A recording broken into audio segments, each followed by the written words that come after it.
GCMMA guys, coming to you with a video giving you our reaction to the UFC 300 press conference. Yeah, I like this press conference. They built a lot of hype for UFC 300. I like the promo video they did in the beginning, showing off all the fighters and they're just like looking off into the distance and shit. I fuck with that, but the first thing I want to talk about is the $300,000 bonus, because every fight on this card should end in a finish. I don't care. Yeah, and I just wanted to say, if you guys were thinking about parlaying or betting on this stuff, that really just muddied the waters, because you know if there's $300K on the line, everybody is going for broke. And I do fuck with that about Dana White. He's trying to make this the best card ever, and like he said, for $300K, if these things don't end in a finish, that bitch better be a war, because there's no reason people should be going tit for tat when not only a win, $300,000 is on the fucking line. Yeah, and if there is a shitty fight in this card, I'm gonna have to rant about it, guys. Like, this is UFC 300, the most stacked card in UFC history. Not 299, not 298, fucking 300. 300. And there's a $300,000 bonus on the line, and you're still like going to decision and shit. Like, we don't want any of that. We don't want to see it. Guys, I personally, I did not like Arman Tsarukyan's energy in that press conference. I think that Charles Oliveira did a nice job of presenting himself. He had a nice reception from the fans. And I just felt like Arman Tsarukyan got shut down every time. And I understand, getting asked questions and answering them. It doesn't matter too much going into the fight. But I've obviously been riding Charles Oliveira since this fight got announced. And that just made me feel even better about it. Yeah, I like this press conference made me more confident in the parlay that we gave out, guys. Charles Oliveira, he looked like he had some aura around him in this press conference. He looked like he was about to run some shit on Saturday night, and that's exactly what he's going to do, boys.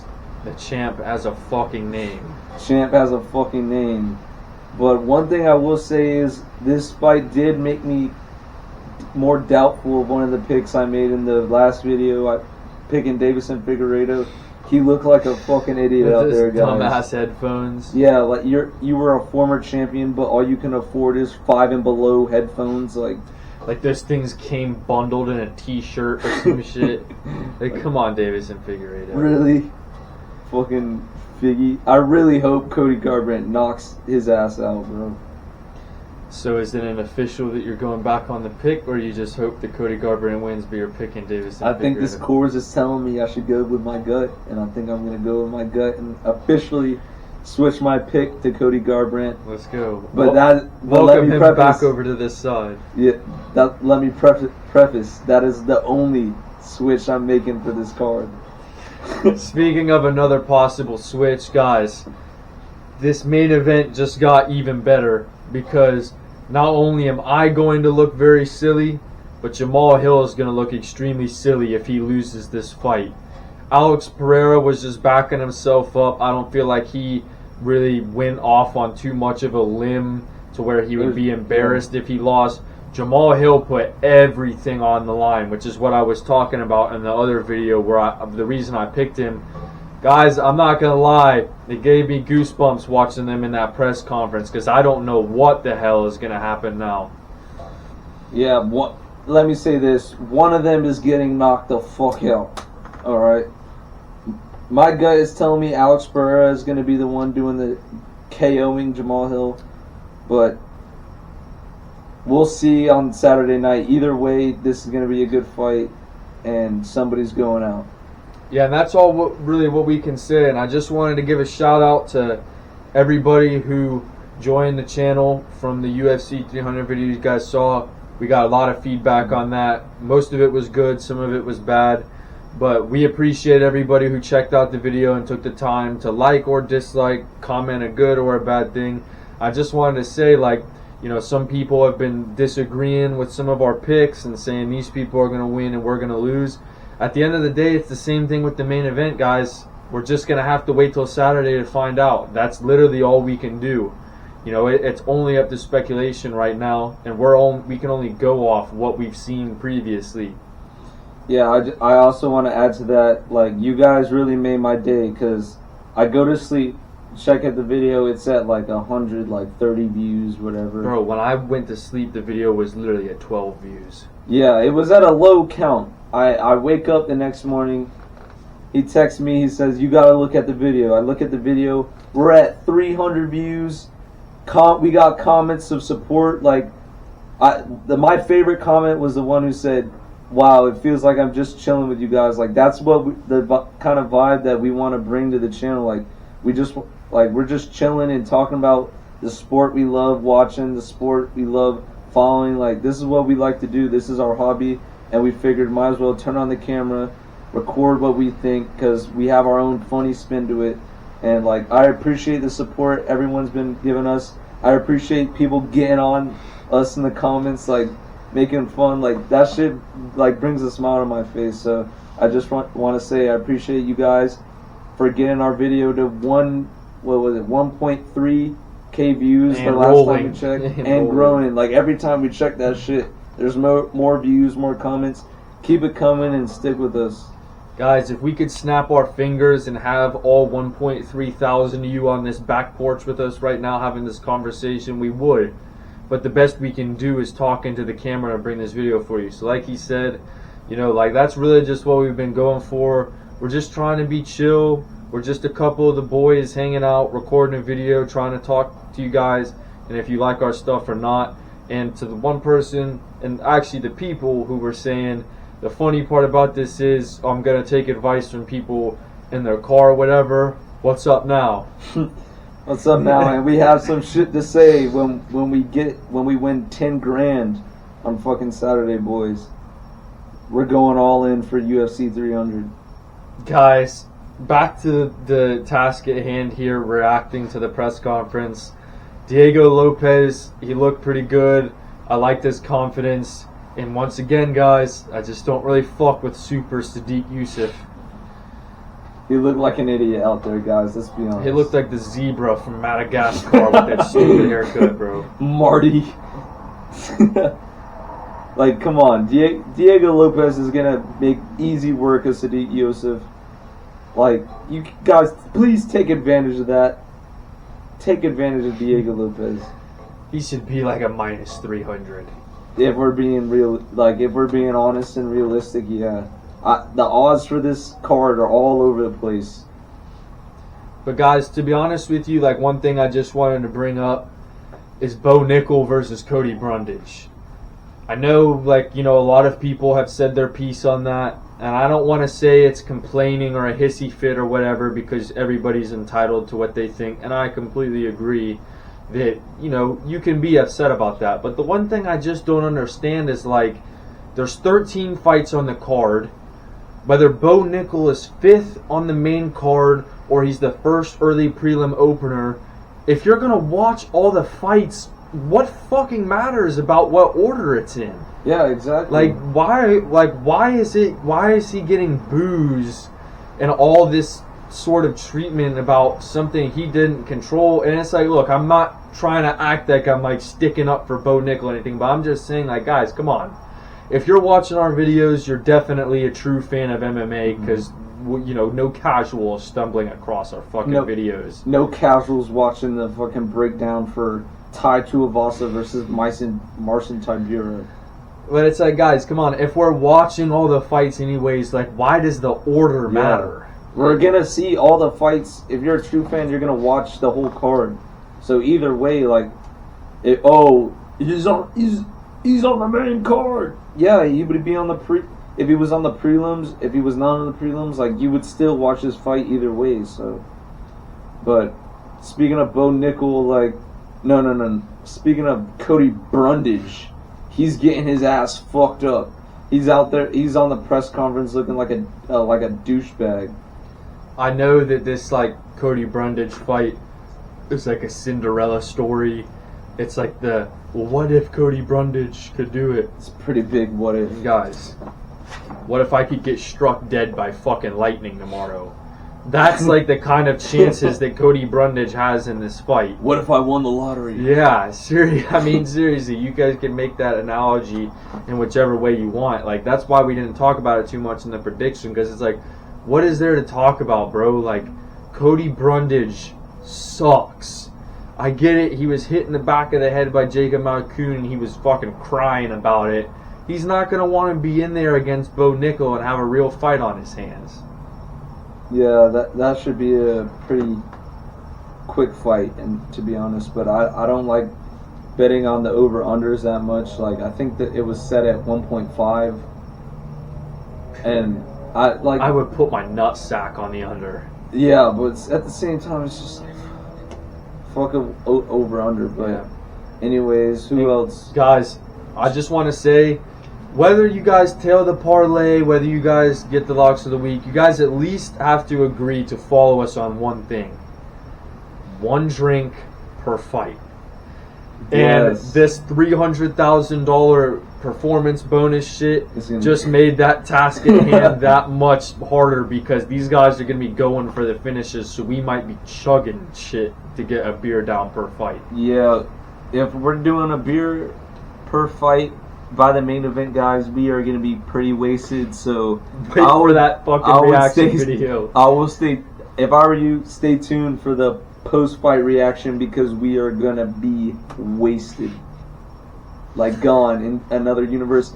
And if we hit that parlay, if we hit the parlay off, what, like 14 beers,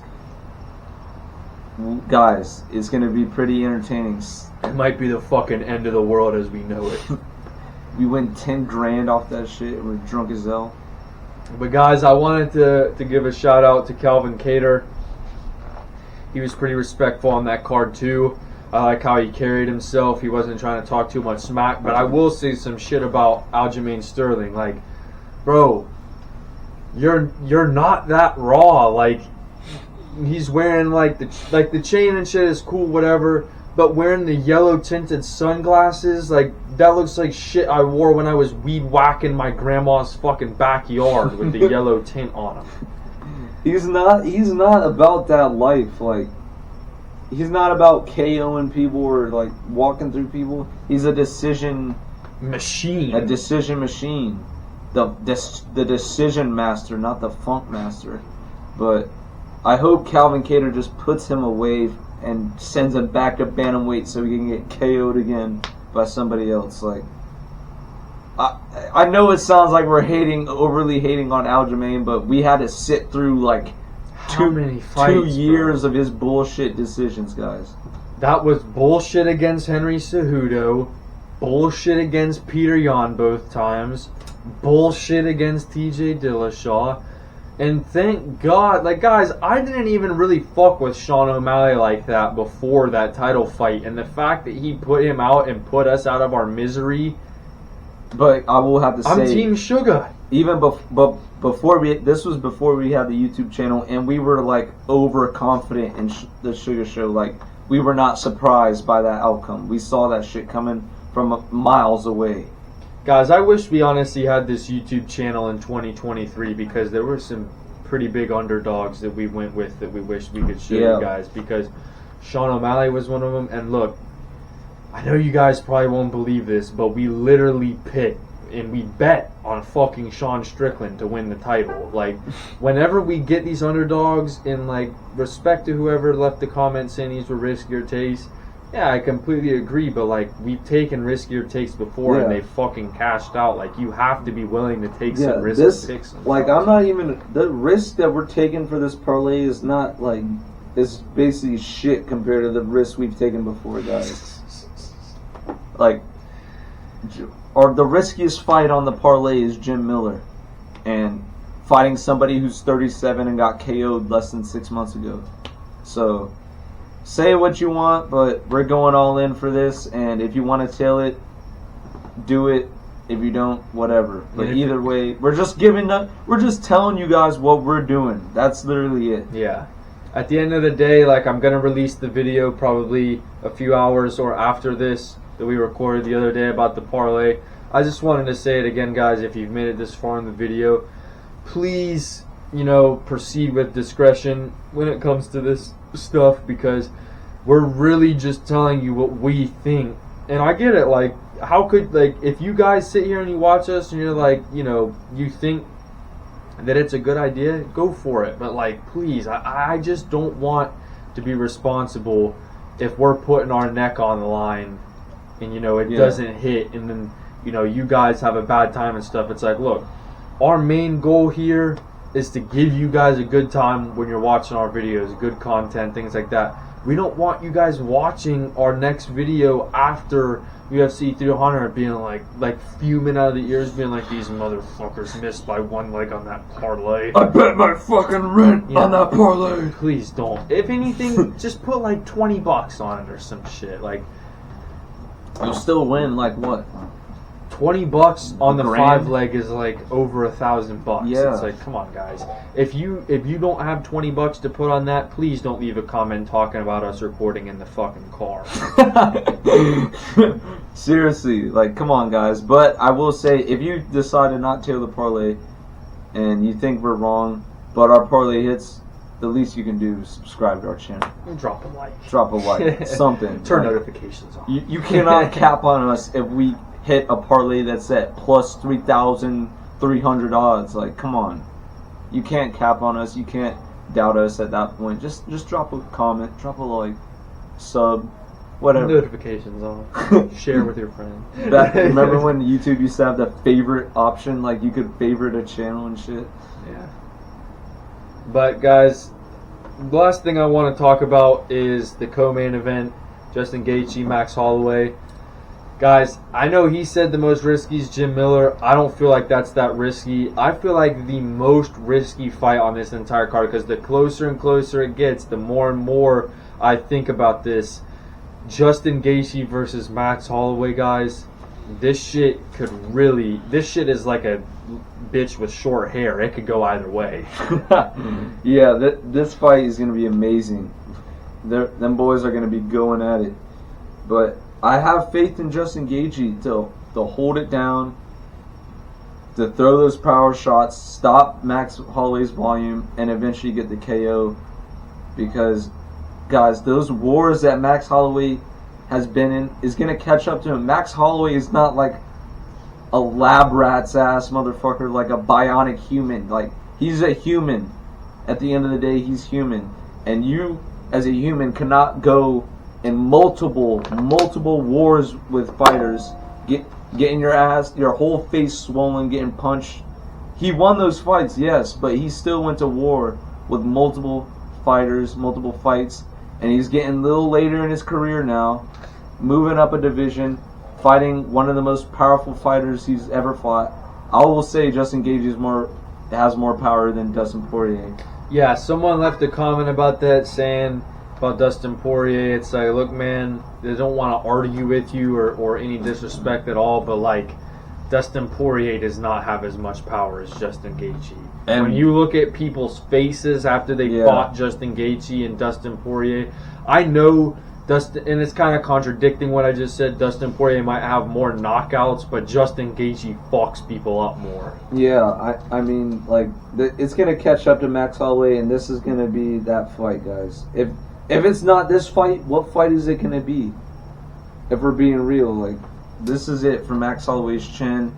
And I actually like Max Holloway. I respect him. We don't want you guys to think we're talking shit about Max Holloway. It's like, we can fuck with both fighters, but at the end of the day, we have to pick one. Yeah. And we're picking Justin Gaethje. There was a lot of fighters that we get on and we talk shit about, but Max Holloway is not one of those fighters. And that's the thing that I hope the viewers who have been watching for like the last couple weeks and stuff, not the newer ones, can understand. It's like, if you guys go and look through our videos or look through our YouTube shorts and stuff, it's like, there's fighters like Matt Schnell or Brian Ortega, fighters like this where like we get on them, and it's like, those fighters deserve to have the shit talked about them. But there are fighters that we actually do respect, and we're not here to just, insult everybody or pick against everybody. It's like, we give the people what they deserve, and Matt Schnell fucking sucks. Like, yeah, guys, come on. we're not even going out like talking crazy. Like, we're just like, if you And guys sit down and think about what we're saying, that's- we're spitting facts. That's the reason why I feel like a lot of people find what we've been saying chill, and they've been subscribing to the channel. It's like we're just what you guys are thinking all day long that you're just not saying. We're basically saying it, and you guys are finding a way to agree with us. Yeah. So, and even if you disagree with us, it's like whatever. it's whatever. Look, guys, we love everybody who watches the channel. Like I said, last time I checked, there was like 12 dislikes. If you guys are seeing this video and you disliked our shit, we still love you anyways. Like, dislike, bad comment, good comment. We like everybody. We completely appreciate everybody who's taking the time out of the day to watch our videos. And you know, that was it. That was it for me for this press conference reaction. Yeah, that's about it. Good press conference. Hyped up the card on Saturday, and I hope y'all are excited. We're about to win some money Saturday. Fucking UFC 300 is here. Finally, let's fucking go. Guys, get a good night's rest on Friday. One more thing I didn't want to say. I really hope that they bring these bigger press conferences back for the future card. It was really nice to see like that old style. Because when you think about it, where the clips were made of people talking shit like McGregor talking to Cowboy or Eddie Alvarez, it was the big ass like 3-row press conferences. But yeah, stay safe till Saturday, guys. I really hope you enjoy the fights as much as we're going to. GC MMA out. See y'all. Stay tuned.